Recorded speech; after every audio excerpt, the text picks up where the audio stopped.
अस्सलाम वालेकुम। दोस्तों, मूवी स्टार्ट होती है एक लिटिल चिकन से।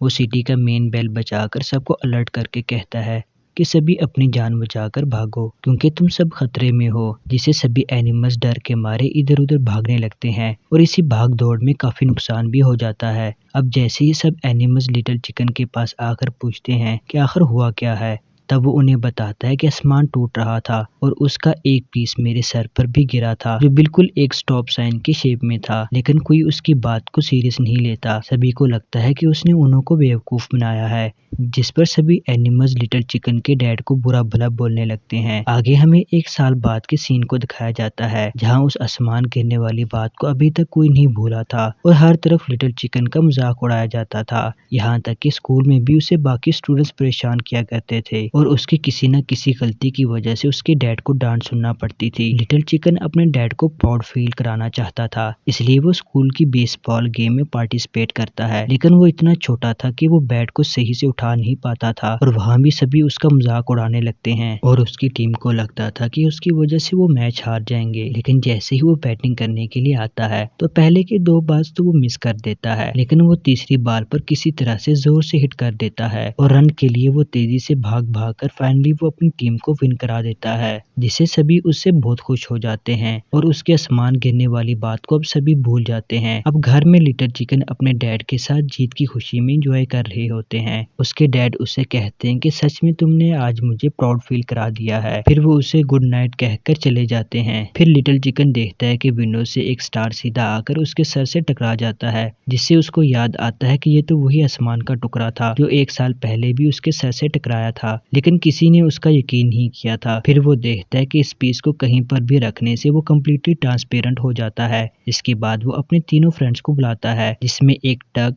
फिश और पिग होते हैं। लिटिल चिकन इस बार अपने डैड को इस बारे में नहीं बताता। तभी फिश उस पीस को ऑन कर देता है, जिससे वो उसके ऊपर बैठकर घर से बाहर निकल जाता है और उसके बाकी फ्रेंड्स उसे बचाने भी उसके पीछे दौड़ने लगते हैं। वो पीस एक जगह पर रुककर सर्कल में घूमना शुरू हो जाता है और थोड़े टाइम के बाद वहाँ एक बहुत बड़ा स्पेसशिप उनके सामने आ जाता है और उसमें से 2 एलियंस बाहर आकर कहीं चले जाते हैं। इसी का फायदा उठाकर ये तीनों स्पेसशिप में इंटर हो जाते हैं। लिटिल चिकन एक छोटे क्रिएचर से मिलता है जो उसी के पीछे ही जाने लगता है। अब ये तीनों फाइनली फिश को ढूंढ लेते हैं और फिर वो देखते हैं कि उन एलियंस ने कई सारे प्लैनेट्स को कट किया हुआ था और अगला नंबर अर्थ का था, जिससे उन सबको लगता था कि ये एलियंस हमारे अर्थ को तबाह कर देंगे। तभी वो 2 एलियंस वापस से स्पेसशिप में आ जाते हैं और उन सभी को देख लेते हैं, जिसके बाद वो किसी तरह से शिप से बाहर तो आ जाते हैं, लेकिन वो एलियंस भी उनके पीछे पड़ जाते हैं और उन पर हमला करने लगते हैं और लिटिल चिकन किसी तरह से दोबारा मेन बेल को बजा देता है, जिससे सभी एनिमल्स दौड़ते हुए उसकी तरफ आने लगते हैं और इससे पहले वो एलियंस अपने स्पेसशिप के साथ वहां से गायब हो जाते हैं। लिटिल चिकन सबसे कहता है कि यहाँ एलियंस आए थे। उसके फ्रेंड्स भी सबसे कहते हैं कि लिटिल चिकन सच कह रहा है, लेकिन कोई उन पर बिलीव नहीं करता और लिटिल चिकन के डैड को दोबारा शर्मिंदा होना पड़ता है। अब अगले दिन डक लिटिल चिकन से कहती है कि तुम्हें अपने डैड से इस बारे में अच्छे से एक बार बात कर लेनी चाहिए, लेकिन लिटिल चिकन कहता है कि अब बहुत देर हो चुकी है। तभी उनके पास वो छोटा क्रिएचर आ जाता है जो स्पेसशिप से बाहर आ गया था। अब लिटिल चिकन को समझ आ जाता है और वो कहता है कि ये क्रिएचर उन एलियंस का बच्चा होगा और इसके लिए वो हमारे ऊपर अटैक कर रहे थे। फिर वो डिसाइड करते हैं कि हम इस क्रिएचर को वापस से उनको लौटा देंगे, जिससे सब कुछ ठीक हो जाएगा। लेकिन फिर वो एलियंस दोबारा से उन पर अटैक करने आ जाते हैं और अब सभी एनिमल्स को यकीन आ जाता है कि लिटिल चिकन सच बोल रहा था। अब ये सारे एलियंस हर जगह अटैक करने लग जाते हैं और कई एनिमल्स को गायब भी कर देते हैं। फिर लिटिल चिकन अपने डैड को सारी सिचुएशन समझा देता है, जिसके बाद वो भी उसका साथ देते हैं। अब सारे एलियंस देख लेते हैं कि उनका बच्चा लिटिल चिकन और उसके डैड के पास है, इसलिए वो उनके पीछे पड़ जाते हैं। एक टाइम ऐसा आता है कि एलियंस उनको घेर लेते हैं। तभी लिटिल चिकन के फ्रेंड्स एक गाड़ी से उनको बचाकर ले जाते हैं और किसी तरह से वो सब एक बिल्डिंग के अंदर पहुंच जाते हैं। फिर लिटिल चिकन अपने डैड के साथ उस बच्चे को लुटाने के लिए उस बिल्डिंग के टॉप पर चले जाते हैं और एलियंस उन्हें खतरा जानकर उन पर हमला करने लगते हैं और उनको स्पेसशिप के अंदर ले आते हैं, जहाँ उस बच्चे का डैड उन्हें मारने ही वाला होता है